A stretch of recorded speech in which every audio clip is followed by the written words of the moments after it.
stock up on back-to-school supplies. It's not even August. The average family, though, plans to spend $630 this year, according to the National Retail Federation. Don't get us started on the fact that it's not even August. Before parents start spending all that money, they need to have a plan to use back-to-school shopping as a teaching tool. Nick Foulks from wealthwisconsin.com here to explain how that works. Teaching moment. Yeah, it's always a teaching moment. The reality is, whether parents like it or not, they're one of the biggest influences in their children's lives on how they're going to manage their money.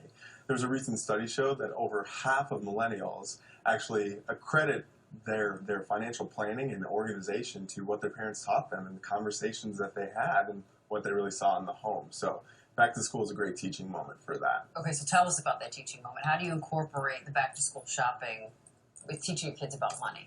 Well, whether they're going to kindergarten, high school, or they're headed off to college, there's opportunity everywhere. One of the first ones is starting with helping them understand building a budget.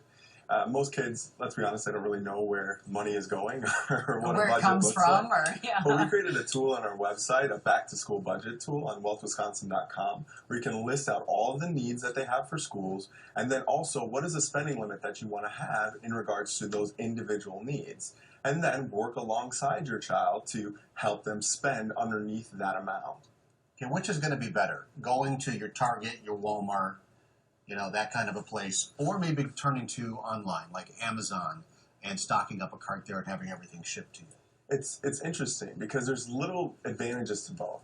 One of the interesting parts is that actually today in stores, oftentimes if you take a split second, hop on your smartphone and look up that same item online, if you can find it at a lower price, majority of stores will actually just go ahead and match where you're at online. Staples, in fact, will actually give you 110%. So they'll give you a 10% discount for finding it cheaper somewhere.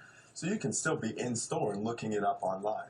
But if you're going to look online, make sure that you're paying attention for all the little things. Sales tax, shipping costs, those different things. It might be discounted at first, doesn't mean it's going to be discounted at the end. But I think people are willing to pay more these days because you have these sites like Amazon that have your whole shopping list. So you just hit buy and you're finished. You don't have to leave the house. You don't have to stress over, you know, the pencils or the Crayola crayons. And are you seeing that? You don't get the kids screaming, but Mom, I want this.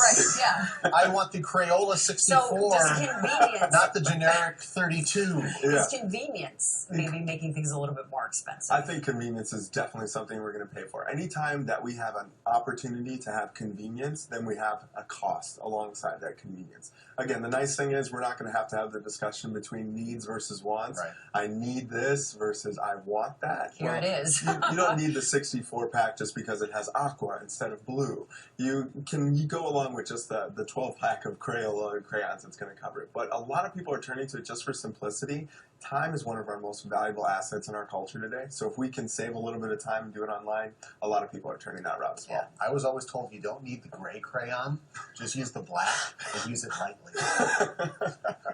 Got a question for our experts. You still believe that? Email them. Ask the expert at tmj4.com. You can also leave a voicemail, that number right there on your screen. Nick, thanks so much for coming in.